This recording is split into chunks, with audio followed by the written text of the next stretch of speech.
তাহলে Tollywood, Hollywood আর বলিউডের কথা বলছিলাম। পশ্চিমবঙ্গে যারা সিনেমা জগতের নায়ক গায়ক তাদের বলা হয় টলিউডের নায়ক নায়িকা। আর যারা বোম্বাইয়ের বুকে, ভাই আমার বোম্বাইয়ের বুকে যারা নায়ক গায়ক তাদের বলা হয় বলিউডের নায়ক নায়িকা। আর যারা ইংল্যান্ডের জমিনের নায়ক নায়িকা তাদের বলা হয় হলিউডের নায়ক নায়িকা। আমি হলিউডের একজন বিখ্যাত নায়কের কথা বলবো। তার মনে এই প্রশ্নটা জেগেছিল, আল্লাহ যদি থাকে তাকে দেখতে কেন পাই না, তার অস্তিত্ব কোথায়? সবকিছুকে যদি আল্লাহ সৃষ্টি করে, আল্লাহকে কে সৃষ্টি করেছে? হলিউডের বিখ্যাত একজন নায়ক, তার নাম হলো mister Dew Davis. Internet search করে দেখুন, মিস্টার ডিউ ডেভিসের কথা আমি বলবো। ডিউ ডেভিসের যে প্রশ্নটা ছিল সেই প্রশ্নটা আমি আপনাদের মাঝখানে বলবো। কেন বলছি আপনাদের সামনে এটা? তার কারণ হলো, আপনি আল্লাহ আছেন তার প্রমাণ কেমন করে পাবেন? নামাজ তো পরের কথা, রোজা তো পরের কথা, হজ তো পরের কথা, যাকাত তো পরের কথা। যদি আল্লাহ থাকেন তবে তো এসব। যদি আল্লাহ থাকেন প্রমাণ করতে না পারেন, আল্লাহ আছেন প্রমাণ করতে যদি না পারেন, তাহলে এসব কথা আপনার মানবে কে? একটা শিক্ষিত বুদ্ধিজীবী মানুষ যদি আপনাকে প্রশ্ন করে, আপনি কেমন করে তাকে উত্তর দেবেন? হে তরুণ যুবকেরা, মিস্টার ডিউ ডেভিসের কথা বলছি। মিস্টার ডিউ ডেভিসের মনে, ভাই আমার, তার বন্ধুরা কেউ খ্রিস্টান, কেউ ইহুদি, কেউ নাসারা, বিভিন্ন ধর্মের মানুষ, তারা কিন্তু তাদের পক্ষ থেকে গড মানে, প্রভু মানে, স্রষ্টা মানে, সৃষ্টিকর্তা মানে। হে তরুণ যুবকেরা, কিন্তু মিস্টার ডিউ ডেভিস তিনি বলেন, আমি কোন প্রভুতে বিশ্বাস করতাম না, আমি হলাম একজন নাস্তিক, স্রষ্টা আছে বলে আমি কখনো মানতাম না। স্রষ্টা আছেন বলে আমি কিন্তু মানি না। আমার পিতা তিনি একজন হলিউডের অ্যাক্টর, আমার মা তিনি একজন বিখ্যাত মিউজিশিয়ান, হলিউডের মিউজিশিয়ান। সবাই কিন্তু আমাদের সেলিব্রিটি, কোটি কোটি টাকার মালিক, কারো কোনো পয়সার অভাব নাই।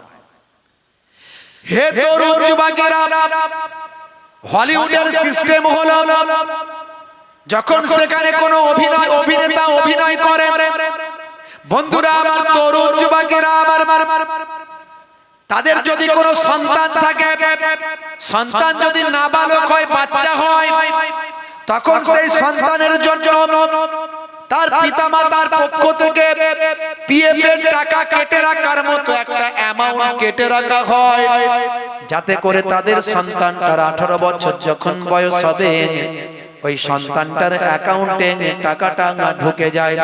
এই 18 বছর যখন যুবক, হে তরুণ যুবক যখন হয়ে যায় বাবা, তার অ্যাকাউন্টে তখন লক্ষ লক্ষ কোটি কোটি ডলার তখন চলে আসে। এই লক্ষ লক্ষ কোটি কোটি ডলার যখন ছেলেটি পেয়ে যায়, মেয়েটি পেয়ে যায়, তখন তারা তাদের নিজেদের জীবনকে সঠিক পথে পরিচালনা করতে পারেনি। বিভিন্ন ভাবে তারা আমার পথভ্রষ্ট হয়ে যায়, অশ্লীল পথে তারা চলে যায়। আমি কিন্তু 6 বছর বয়স থেকে হলিউডের একজন শিশু শিল্পী, শিশু নায়ক হিসাবে, শিশু অভিনেতা হিসাবে কাজ করা শুরু করলাম। আর আমার পিতামাতা যেহেতু বড় বড় অ্যাক্টর, বড় বড় মিউজিশিয়ান, তাদের আর্থিক টাকাটা একটা অংশ কেটে আমার অ্যাকাউন্টে আসতে থাকে। 18 বছর যখন আমার বয়স হয়ে গেল, তখন আমি কিন্তু কোটি কোটি টাকার মালিক হয়ে গিয়েছিলাম। কিন্তু আমার মধ্যে অন্যান্য মানুষদের মতো, অন্যান্য যুবকদের মতো ভাবনা চিন্তা ছিল না। অশ্লীল পথে আমার ওই পয়সাটাকে অন্যায় পথে ব্যয় করব, এই মানসিকতা ছিল না। আমি ছোটবেলা থেকে মেধা ছিলাম, ছোটবেলা থেকে আমি মেরিট ছিলাম, সুন্দর অভিনয় করতে পারতাম, সুন্দরভাবে মানুষের কাছে উপস্থাপন করতে পারতাম।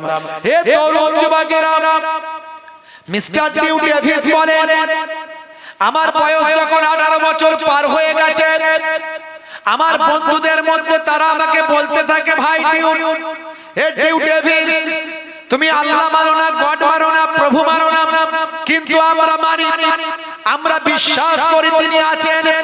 আমি তাদের প্রশ্ন করেছিলাম, গড যদি থাকে, তোমরা বলছো সবকিছু গড তৈরি করেছে, আমার প্রশ্ন হলো গডকে কে তৈরি করেছে, আমাকে দাও প্রমাণ। তারা কিন্তু প্রমাণ দিতে পারলো না। তারা আমাকে যখন প্রশ্ন বলল প্রভু আছেন, স্রষ্টা আছেন, সবকিছু সৃষ্টি করেছেন তিনি, আমি তখন বললাম প্রভুকে কে সৃষ্টি করেছে তার প্রমাণ দাও। তারা যখন কোনো উত্তর দিতে পারলো না, আমার মাথায় কিন্তু এই কথাটা স্ট্রাইক করলো। আমি চিন্তার মধ্যে বিভোর হয়ে গেলাম। আমি মনে মনে ঠিক করলাম, ঠিক আছে আমি মানি বা নাই মানি, কিন্তু বিভিন্ন ধর্মগ্রন্থগুলো একটু পড়া শুরু করি। এই বলে আমি 6 মাসের জন্য আমি কোনো অভিনয় আর করলাম না। আমি আর অ্যাক্টিং জগতে গেলাম না, অভিনেতার জগতে আমি গেলাম না। 6 মাসের জন্য আমি বিভিন্ন ধর্মগ্রন্থগুলো আমি পড়া শুরু করলাম। আমি পড়া শুরু করলাম বাইবেল, আমি পড়া শুরু করলাম ত্রিপিটক, আমি পড়া শুরু করলাম জিন্দাবেশ, আমি পড়া শুরু করলাম পুরাণ, আমি পড়া শুরু করলাম কোরআন, আমি পড়া শুরু করলাম বিভিন্ন ধর্মগ্রন্থগুলো পড়া শুরু করলাম। 6 মাসের জন্য আমি আমার বাড়িতে ঢুকে গেলাম। হে তরুণ যুবকেরা,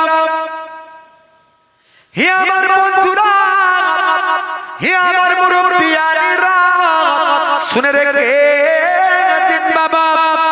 আমি সেই সময় চিন্তা করলাম, আমার 3টে প্রশ্ন, যদি 3টে প্রশ্নের উত্তর কোন ধর্ম দিয়ে দিতে পারে, আমি তার ধর্মই গ্রহণ করব, সেই ধর্মটাই গ্রহণ করব। যদি আমার 3টে প্রশ্নের উত্তর কেউ দিয়ে দিতে পারে, কোন ধর্মগ্রন্থ যদি দিয়ে দিতে পারে, কোন ধর্মীয় ব্যক্তি যদি দিয়ে দিতে পারে, আমি তার ধর্মটাই গ্রহণ করব। এই চিন্তা ভাবনা নিয়ে সমস্ত ধর্মগ্রন্থগুলো নিয়ে আমি বাড়ির মধ্যে ঢুকে গেলাম। 6 মাস আমি আর অন্য কোনো কাজ করলাম না। 6 মাস ধরে শুধু ধর্মশাস্ত্র নিয়ে রিসার্চ করলাম, গবেষণা করলাম। আমার প্রথম নাম্বার প্রশ্ন ছিল, 1 নাম্বার প্রশ্ন ছিল, যদি গড থেকে থাকেন, স্রষ্টা যদি থাকেন, প্রভু যদি থাকেন, নিশ্চয় তার পক্ষ থেকে একটা নির্দেশনা থাকবে, তার পক্ষ থেকে একটা পুস্তক থাকবে, তার পক্ষ থেকে একটা বই থাকবে। কেউ বলে প্রভুর পক্ষ থেকে এসেছে গীতা, কেউ বলে প্রভুর পক্ষ থেকে এসেছে বাইবেল, কেউ বলে প্রভুর পক্ষ থেকে এসেছে বেদ, কেউ বলে প্রভুর পক্ষ থেকে এসেছে ত্রিপিটক, কেউ বলে জিন্দাবেশ এসেছে, কেউ বলে কোরআন এসেছে, পুরাণ এসেছে। বিভিন্ন ধর্মগ্রন্থগুলো প্রভুর পক্ষ থেকে এসেছে। হে তরুণ যুবকেরা, মিস্টার ডিউ ডেভিসের 1 নাম্বার প্রশ্ন, প্রভুর পক্ষ থেকে নিশ্চয় একটা পুস্তক আসবে, বই আসবে। এটা হলো আমার পক্ষ থেকে প্রথম ভাবনা। যদি সত্যি প্রভু থাকেন, বিশ্বের সবকিছুকে গাইডলাইন করার জন্য, সঠিক পথে পরিচালনা করার জন্য নিশ্চয় একটা পুস্তক প্রভুর কাছ থেকে আসবে, আর সেই পুস্তকটা হবে সংরক্ষিত। সংরক্ষিত মানে হলো শত শত বছর ধরে সেই পুস্তকটার মধ্যে কোনো সংশোধন সংযোজন করা হবে না। শত শত বছর ধরে সেই পুস্তকটা সংরক্ষিত অবস্থায় থাকবে, কোনো পরিবর্তনীয় হবে না। শত শত বছর ধরে, হাজার হাজার বছর ধরে সেই পুস্তকটাকে মানুষ মানবে, এমন একটা নিশ্চয় পুস্তক থাকবে। নিশ্চয় পুস্তকটা হবে সংরক্ষিত। এটা হলো 1 নাম্বার আমার সূত্র, 1 নাম্বার আমার প্রশ্ন। যদি মিলে যায় এমন একটা গ্রন্থ, তাহলে আমার 1 নাম্বার প্রশ্নটা মিলে যাবে। 2 নাম্বার, হে তরুণ যুবকেরা, মিস্টার ডিউ ডেভিস বলেন, 2 নাম্বার আমার প্রশ্ন ছিল, যদি এরকম একটা পুস্তক পাওয়া যায়, তাহলে নিশ্চয় 2 নাম্বার সূত্রটা যদি আমার মিলে যায়। কি সূত্র? ওই পুস্তকের মধ্যে কোনো বিরুদ্ধাচরণ, কোনো বক্তব্য থাকবে না। একটা চলবে, একটা চলবে না। একই বিষয়ের উপর একটা চলবে আর একটা চলবে না, এই রকম কথা থাকবে না। যেমন নামাজ কোথাও পড়তে বলা হলো, আবার কোথাও নিষেধ করা হলো, এরকম থাকবে না।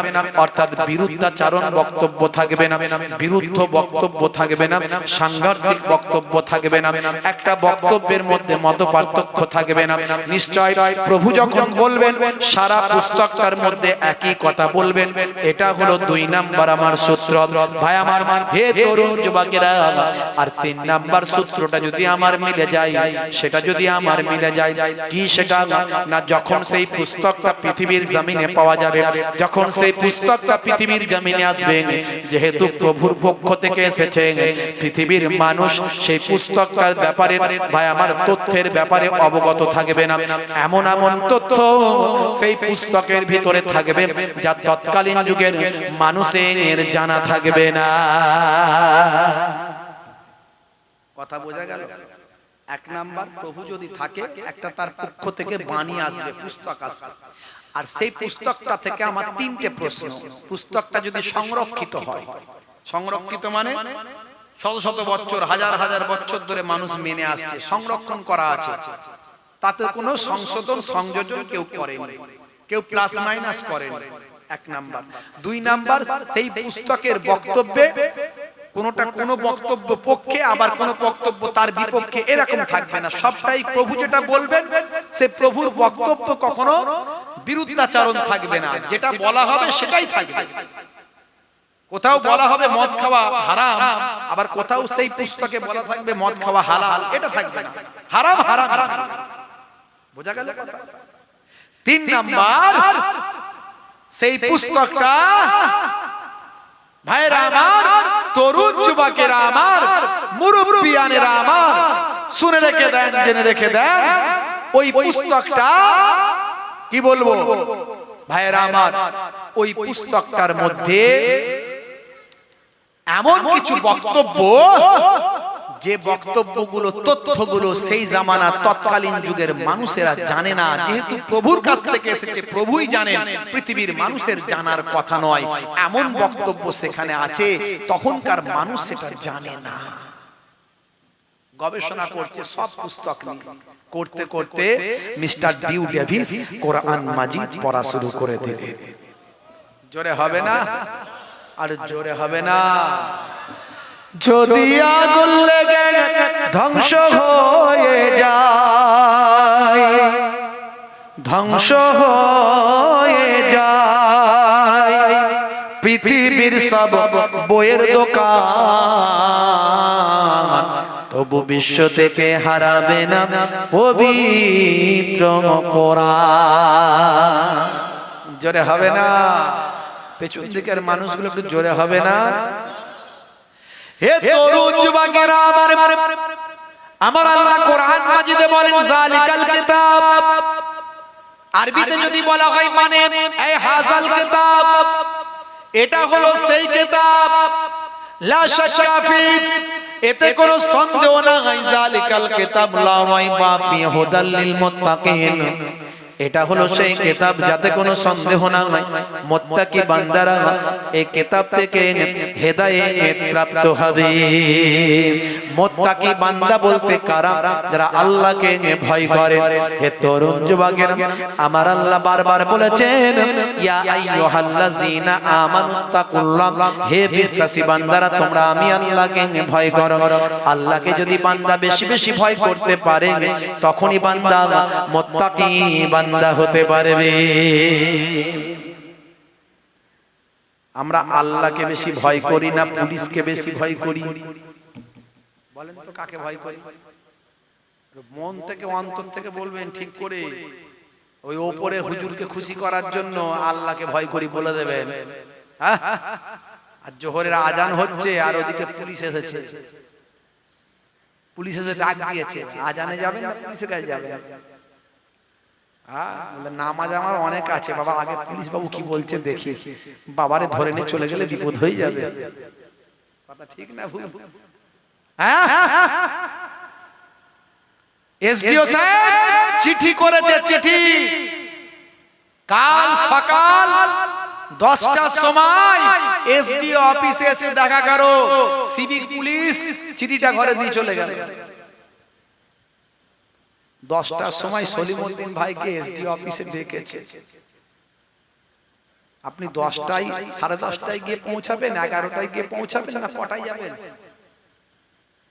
সকাল 9টার আগে গিয়ে বসে থাকবেন। বাবা রাস্তায় জ্যামে যদি পড়ে যায়, লেট যদি হয়ে যায়, 10টার জায়গায় 10:30টা হয়ে গেলে আবার বিপদ বেড়ে যেতে পারে। কথা ঠিক না ভুল? তাহলে মুসলমান ভয় কাকে বেশি করি, আল্লাহকে না পুলিশকে? আল্লাহকে না নেতাকে? নেতাকে, চোরকে, ডাকাতকে। শেষে আল্লাহকে একটু না জান্নাত যদি না দেয়, সবাই বলছে হুজুররা এত ওয়াজ করছে, নামাজটা না পড়লে নয়, হলে হলো, না হলে না হলো, চল না বাবা কোন রকমের দুরাকাত পড়ি। জুম্মার দিনে বাঁশবাগানের ঝাড় থেকে ফ্রি ফায়ার খেলতে খেলতে মুসলমানের পল্টু ছুটে ছুটে, ভাই আমার ফ্রি ফায়ার বন্ধ করতে করতে ইমাম সাহেব যখন আল্লাহু আকবার বলেছে, ও খেঁচে মেরে দৌড়ে মসজিদে গিয়ে কোন রকমে পাশ কাটিয়ে সিজদাটা ঠকা ঠক মেরে দিয়েছে। বুঝতে পারছেন? এই তো আল্লাহকে ভয় করি না। নামাজটা জুম্মার দিনেও পড়লে লোকে বলবে জুম্মার নামাজও পড়েনি। আরো ভালো করে জানে, হুজুররা বলে মনে হয় যে 3টে জুম্মা বাদ দিলে নাকি মুসলমানের খাতা থেকে বাদ। এই মশলা ভালো জেনে আছে, 2টো বাদ দিলেও 3 নম্বরটা মিস করবে না। যেখানেই থাকুক 2 রাকাত ঠুকতেই হবে মাথা গিয়ে, না হলে নাম যদি কেটে যায়। বুঝতে পারছেন? হ্যাঁ, মুসলমানের ছেলে শাহরুখ খানের ভক্ত, সলমান খানের ভক্ত, নায়ক গায়কের খেলোয়াড় প্লেয়ারের ভক্ত। হাই হাই, রাগ করবেন না ভাই। মুসলমান মাথা চুলে ছাঁট দেখলে বমি এসে যায়। কি চুলের ছাঁট? বলে হুজুর এটা রোলান্ডিনহোর ছাঁট দিয়েছি। সর্বনাশ! রোলান্ডিনহোর ছাঁট, ওটা ও কি মানায়, তোমায় কে মানায় না। ওটা ও কি মানায়, তোমাকে মানায় না।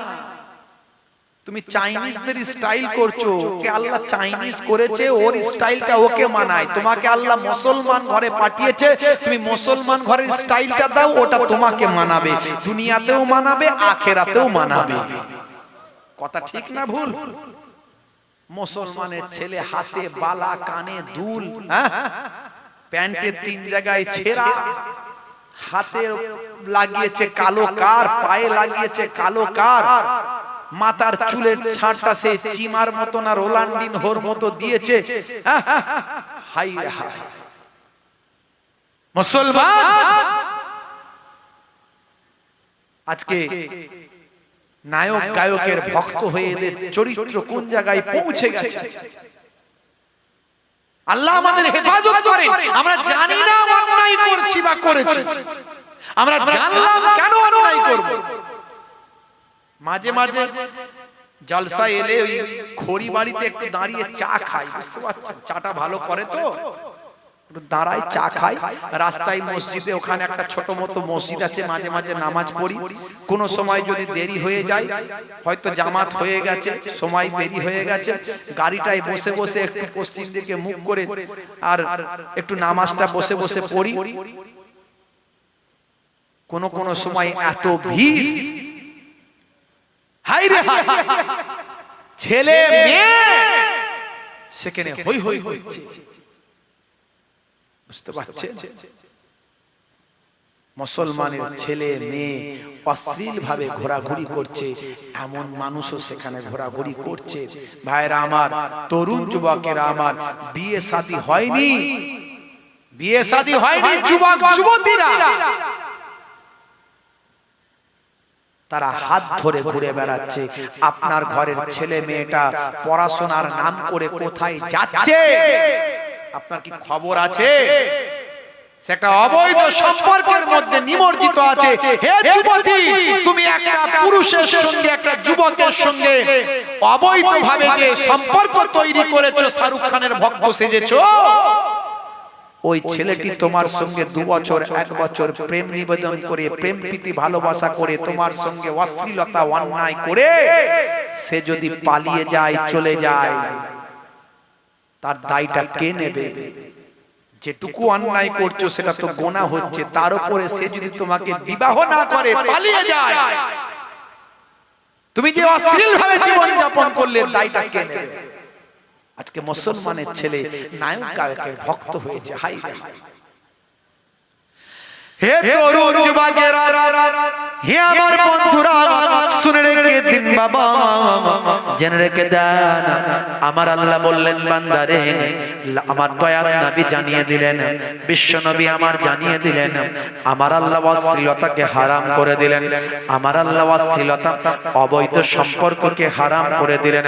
হে দুনিয়ার মানুষ শুনে রেখে দাও, জেনে রেখে দাও, তোমরা যদি দুটো জিনিসের গ্যারান্টি দিতে পারো, তোমাদের জবান, তোমাদের লিসান আর তোমাদের যৌনাঙ্গ, এই দুটো জিনিসের যদি গ্যারান্টি দিতে পারো, দয়ার নবী বলেন আমি তোমাদেরকে জান্নাতের গ্যারান্টিটা দিয়ে দেব। বন্ধুরা আমার, তরুণ যুবকেরা আমার, আজকে যুবক যুবতীরা ভাইরা আমার, 14ই ফেব্রুয়ারি তারা করে অবৈধ সম্পর্ক, তাদের মধ্যে দেখা যায়। বন্ধুরা আমার, মাঝে মাঝে নিউজ হয়, পেপার পত্রিকায় দেখা যায়, বিভিন্ন পার্ক, বিভিন্ন জায়গাতে যুবক যুবতী কাপত কাপতিরা ভাই আমার বিবাহ বহির্ভূত সম্পর্কে তারা আবদ্ধ থাকে। ইসলামে হারাম। হে যুবক, তুমি কেন অন্যায় কাজ করছো? আমার আল্লাহ কোরআন মাজিদের মধ্যে জানিয়ে দিলেন, বাল তুসিরুনাল হায়াতাদ দুনিয়া ওয়াল আখিরাতু খায়রুম ওয়া আবকা। এই দুনিয়া হলো ক্ষণস্থায়ী, পরকাল হলো চিরস্থায়ী। কিয়ামতের একটা দিন হবে 50,000 বছরের দিন। সেই 50,000 বছরের দিনের তুলনায় তুমি 50 বছর, 60 বছর, 70 বছর বাঁচবে। মাত্র তুমি সেই দিনের তুলনায় কয়েক মিনিট কিংবা কয়েক সেকেন্ড তুমি পৃথিবীতে বাঁচছো। তুমি সেই সামান্য কয়েক মিনিট, কয়েক সেকেন্ডে তুমি তোমার নফসকে কন্ট্রোল করতে পারছো না। তুমি তোমার নফসের বশবর্তী হয়ে গিয়ে অন্যায় কাজে তুমি শরীক হয়ে যাচ্ছ। হে নারীরা, হে নারীরা, মায়েরা, বোনেরা, তোমরা নিজেদের জীবনকে ধ্বংসের দিকে এগিয়ে দেও না, অবৈধ সম্পর্কে লিপ্ত হয়েও না। আল্লাহর নবী, আল্লাহর রাসূল জানিয়ে দেন, অবৈধ সম্পর্ককারী জান্নাত যেতে পারবে না। হে তরুণ যুবকেরা, হে আমার বন্ধুরা, শুধু তাই নয় যে পুরুষেরা নারীদের অনুকরণ করে, নারীরা পুরুষদের অনুকরণ করে। আল্লাহর নবী, দয়ার নবী জানিয়ে দেন, লানা রাসূলুল্লাহ সাল্লাল্লাহু আলাইহি ওয়াসাল্লাম আর রাজুলু ইয়ালবাসু লিবসাতাল মারআতি ওয়াল মারআতা তালবাসু লিবসাতার রাজুল। আল্লাহর নবী লানাত দিয়েছেন ওই সমস্ত পুরুষ আর নারীদের উপর, ওই সমস্ত পুরুষ আর মহিলাদের উপর যারা যে সমস্ত পুরুষেরা নারীদের, মহিলাদের অনুকরণ করে আর নারীরা পুরুষদের অনুকরণ করে, হারাম কাজে লিপ্ত হয়, অশ্লীল ভাবে জীবন যাপন করে। আল্লাহ এবং তার রাসূল তাদের উপর লানত দিয়েছেন। বাবা, হে যুবকেরা, আজ থেকে তোমরা নায়ক গায়কের ভক্তের খাতা থেকে নামটা কেটে ভাই আমার, আপনারা আমার দয়ার নবী মহানায়ক, আপনারা আমার দয়ার নবী মহাবিজ্ঞানী, আপনারা আমার দয়ার নবী আখিরি জামানার পয়গম্বর, নবীদের নবী, সেই রাসূলের ভক্ত হয়ে যাও, রাসূলের ভক্ত হয়ে যাও। রাসূলের ভক্ত হয়ে গেলে জীবনটা ধন্য হয়ে যাবে। দয়ার নবী গো, আমার ময়ার নবী গো, সব ছাড়িব কিন্তু তোমায় ছাড়তে পারি না। জোরে হবে না? জোরে হবে না? বন্ধুরা আমার, তরুণ যুবকেরা আমার, তাহলে পৃথিবী বিখ্যাত একজন অভিনেতার কথা বলছি আমি। নাম হলো মিস্টার ডিউ ডেভিস, যিনি 6 বছর বয়স থেকে অভিনেতা। ভালো করে মনে রাখবেন, হলিউডের তিনি। তাহলে প্রশ্ন ছিল 3টে। 1 নাম্বার প্রশ্ন করেছিল কি? 1 নাম্বার প্রশ্ন করেছিল, আল্লাহ যদি সত্যি থাকেন তাহলে তার পক্ষ থেকে একটা বাণী আসবে আর বাণীটা হবে সংরক্ষিত। 2 নাম্বার প্রশ্ন ছিল, সেই বাণীর মধ্যে কোনো বিরুদ্ধাচরণ কথাবার্তা থাকবে না, একটা বাক্যের সঙ্গে অন্য বাক্যের পার্থক্য থাকবে না, একটা বক্তব্যের সঙ্গে অন্য বক্তের কোনো লড়াই থাকবে না। এটা হলো 2 নাম্বার তার সূত্র ছিল, যদি মিলে যায়। 3 নাম্বার সূত্রটা তিনি দিয়েছিলেন, যখন সেই বক্তব্য বা সেই বাণীটা যখন পৃথিবীর জমিনে আসবে, সেই জামানার মানুষটা, সেই জামানার মানুষ সেই তথ্য জানে না, এমন তথ্য সেই গ্রন্থের মধ্যে থাকবে। এই তিনটে বক্তব্য তার ছিল। বন্ধুরা আমার, তরুণ যুবকেরা, মিস্টার ডিউ ডেভিস 6 মাস ধরে বিভিন্ন ধর্মশাস্ত্রগুলো গবেষণা করলেন। 6 মাস ধরে গবেষণা করে তিনি চিন্তা করলেন, হাই রে হাই, আমার এই বক্তব্যের সঙ্গে একটা কিতাব পুরোপুরি মিলে যায়। সেই কিতাবটার অন্য কিতাব নয়, সেটা হলো কোরআন মাজিদ। নাহানু নাযালনা যিকরা ওয়া ইন্না লাহু লাহাফিজুন। এই কোরআন মাজিদ আমি আল্লাহ নাজিল করেছি, আর এর হেফাজতের দায়িত্বটাও আমি আল্লাহ গ্রহণ করেছি। কোরআন মাজিদের হেফাজতের দায়িত্ব কে নিয়েছে? আল্লাহ নিয়েছে। যদি আগুন লেগে ধ্বংস হয়ে যায় পৃথিবীর সব বইয়ের দোকান, তবু বিশ্ব থেকে হারাবে না পবিত্র কোরআন। করবে কেমন করে কোরআন ধ্বংস? আগুনের তেজ। করবে কেমন করে কোরআন ধ্বংস? আগুনের তেজ। আছে বিশ্বে ভরা অগণিত কোরআনে হাফেজ। তারা ছাপি আসমানি গ্রন্থ, তারা ছাপি আসমানি গ্রন্থ, বাঁচাবে ইসলামের সম্মান, তবু বিশ্ব থেকে হারাবে না পবিত্র কোরআন। জোরে হবে না? জোরে হবে না? Dew Davis, mister Dew Davis, বন্ধুরা আমার, তিনি চিন্তা করলেন 1450 বছর থেকে এই প্রভুর পক্ষ থেকে যে গ্রন্থটা এসেছে বলে বলা হয় আল কোরআন, এই কোরআনটা সত্যি সংরক্ষিত। কারণ পৃথিবীর সমস্ত গ্রন্থের মধ্যে সংশোধন সংযোজন হয়েছে, প্লাস মাইনাস হয়েছে, কিন্তু 1450 বছর ধরে এই কোরআন মাজিদের মধ্যে কোনো সংশোধন সংযোজন হয়নি। 1450 বছর ধরে এই কিতাবটা সংরক্ষিত অবস্থায় আছে। শুধু তাই নয়, 1450 বছর থেকে পৃথিবীর বুকে কোটি কোটি কোটি কোটি হাফেজে কোরআনদের হৃদয়ের মধ্যে এই কোরআনটা সংরক্ষিত আছে। মিস্টার ডিউ ডেভিস বলেন, আমার 1 নাম্বার সূত্র মিলে গেল, দেখি তো 2 নাম্বার সূত্র মেলে কিনা। আমার এই কোরআন মাজিদ গবেষণা শুরু করলেন, পড়া শুরু করলেন। পড়তে পড়তে তিনি চিন্তা করলেন, কোরআনের একটা বাক্যে যেখানে বলা আছে মদ হারাম, কিন্তু কোথাও আর খোঁজার চেষ্টা করলেন, দেখলেন কোথাও মদ হালাল লেখা আছে কিনা। পুরো কোরআন মাজিদটা পড়ে ফেললেন, কোথাও মদ খাওয়া হালাল বলে লেখা নাই। তিনি বুঝতে পারলেন কোরআনের একটা বাক্যের সঙ্গে আর একটা বাক্যের কোনো সংঘর্ষ নাই, লড়াই নাই। একটা বাক্যের সঙ্গে আর একটা বাক্যের কোনো বিরুদ্ধাচারণ বক্তব্য নাই। কোরআন মাজিদের 82 বার 82 জায়গায় নামাজ পড়ার কথা বলা হয়েছে, কোন জায়গাতে নামাজ পড়ো না এমন কথা বলা নাই। এইভাবে কিছু বক্তব্য তখন তিনি পড়ে তিনি বললেন, আমার 2 নাম্বার সূত্রটা আমার মিলে গেল। হে তরুণ যুবকেরা, হে আমার বন্ধুরা, হে আমার মুরব্বিয়ানেরা, তার 3 নাম্বার প্রশ্ন ছিল। কি প্রশ্ন ছিল আপনাদের মনে আছে? বন্ধুরা আমার, তরুণ যুবকেরা আমার, হে আমার মুরব্বিয়ানেরা, কথাই কথা বেরো যায়। মিস্টার ডিউ ডেভিসের কথা বলছিলাম। মিস্টার ডিউ ডেভিস তিনি গবেষণা শুরু করলেন। তাহলে এমন কিতাব, এমন একটা কিতাবে 2টো সূত্র মিলেছে, 3 নম্বরটা যদি মেলে। কি 3 নম্বর সূত্র ছিল বলেছিলাম সেই কিতাবটা যখন পৃথিবীতে এসেছে, সেই জামানার মানুষ ওই কিতাবের মধ্যে এমন তথ্য থাকবে যে তথ্য সেই জামানার মানুষ জানার কথা নয়, জানার ক্ষমতা নাই, জানার কথা নয়। বন্ধুরা আমার, কোরআন মাজিদ যখন পৃথিবীর জমিনে এসেছে, আরবের মানুষেরা তখন বেদুইন, আরবের মানুষেরা তখন যাযাবর, এক জায়গা থেকে অন্য জায়গায় পশু পালন করেন, পশু নিয়ে দৌড়দৌড়ি করে, ব্যবসা করে। যাযাবর বেদুইন জীবন যাপন করে।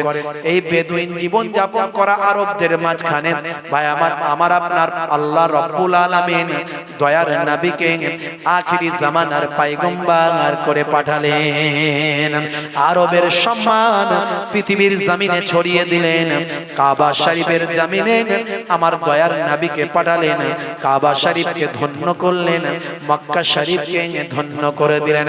হে তরুণ যুবকেরা, সেই সময় আরবের মানুষ সেই তথ্যগুলো জানার কথা নয় যেটা ১৫০০ বছর পরে মানুষ আবিষ্কার করছে। ১৫০০ বছর পরে মানুষ আবিষ্কার করছে যে চাঁদও ঘুরছে, সূর্যও ঘুরছে। আমরা কিছু কয়েকশো বছর আগে জানি যে বিজ্ঞানীরা বলতো, কি বলতো, যে সূর্য পৃথিবীর চারিদিকে ঘোরে। তারও কিছু বছর আগে ভাই আমার বিজ্ঞানীরা বলতো পৃথিবী সূর্যের চারিদিকে ঘোরে। এখনকার বিজ্ঞানীরা ১৫০০ বছর পরে বলছে না না, সূর্য চাঁদে পৃথিবীর চারিদিকে ঘোরে না, পৃথিবী সূর্যের চারিদিকে ঘোরে না, বরং সূর্য ঘুরছে, পৃথিবীও ঘুরছে, যে যার নিজের কক্ষপথে ঘুরছে। ১৫০০ বছর পরে নাসার গবেষণায় উঠে এলো, ইসরোর গবেষণায় উঠে এলো, আজকের লেটেস্ট বিজ্ঞানীরা এটা গবেষণা করলো। অথচ সেই বেদুইন জীবনের মানুষদের তো জানার কথা নয় সূর্যও ঘুরছে, চাঁদও ঘুরছে, এসব তো জানার তখন কথা নয়। মিস্টার ডিউ ডেভিস চিন্তা করে, হায় রে হায়, কোরআন কেমন করে জানলো? কোরআনে বলা হয়েছে, সূরা রহমান খুলে দেখুন, সূরা রহমান পড়ে দেখুন, আমার আল্লাহ বলছেন আশ-শামসু ওয়াল কামারু বিহুসবান, সূর্য এবং চন্দ্র যে যার নিজের কক্ষপথে ঘুরে বেড়ায়। জোরে হবে না? এরকম অসংখ্য ডকুমেন্টস, অসংখ্য তথ্য যখন মিস্টার ডিউ ডেভিস, পৃথিবী বিখ্যাত অ্যাক্টর, হলিউডের বিখ্যাত অভিনেতা মিস্টার ডিউ ডেভিস বলেন, আমার ৩ নাম্বার সূত্র যখন মিলে গেল। আমি এতদিন পর্যন্ত নাস্তিক ছিলাম, এতদিন পর্যন্ত কোন প্রভু স্রষ্টা গড আল্লাহ আমি বিশ্বাস করিনি। আমার ধারণা ছিল যে আল্লাহ যদি সবকিছু সৃষ্টি করে, আল্লাহকে কে সৃষ্টি করেছে? এখন আমার তথ্য মিলে গেল, ৩টে সূত্র মিলে গেল। আমি বিশ্বাস করলাম আল্লাহ সত্য, আল্লাহ আছেন, কোরআন সত্য, আল্লাহ সত্য, আখিরি জামানার পয়গম্বর সত্য। আমি মিস্টার ডিউ ডেভিস আমি কালেমা পড়ে বিশ্বনবীর শিষ্য হয়ে গেলাম। জোরে হবে না? আরে জোরে হবে না? নারে তাকবীর! বন্ধুরা আমার, তরুণ যুবকেরা আমার, বেশি তথ্য দেওয়ার দরকার নাই। আজকে যারা এখনো নামাজ পড়েননি, এখনো যাদের মুখে দাড়ি রাখতে লজ্জা লাগে, মিস্টার ডিউ ডেভিসের কথা শুনে আপনার কি মনে হলো? মিস্টার ডিউ ডেভিসের মতো এত বড় একজন অ্যাক্টর, অমুসলিম, নাস্তিক, সে যদি নবীর সুন্নত মানে, সে যদি নামাজি হয়ে যায়, ভাই আমার mister Gary Miller, Jennifer, Michael Jackson, ভাই আমার ক্যাসিয়াস ক্লে, গোল্ড ডেভিড, হে তরুণ যুবকেরা, হে আমার মুরব্বিয়ানেরা, শুনে রেখে দিন বাবা, জেনে রেখে দিন বাবা, এই সমস্ত পৃথিবী বিখ্যাত পণ্ডিতেরা, তারা যদি অনেক কষ্ট করে যদি আল্লাহকে পায়, কোরআন মাজিদকে প্রমাণিত করে, নবীর সুন্নত গুলো যদি মেনে চলে, ছোট্টবেলা থেকে আপনি কোরআনের ঘরে আপনার জন্ম, ছোট্টবেলা থেকে জুম্মার নামাজ পড়েছেন, ছোট্টবেলা থেকে হে তরুণ যুবকেরা আলিফ বা তা সা বে তে সে, ভাই আমার আপনি পড়েছেন বিসমিল্লাহির রহমানির রহিম, আলিফ লাম মিম, যালিকাল কিতাব লা রাইবা ফিহি হুদাল লিল মুত্তাকিন।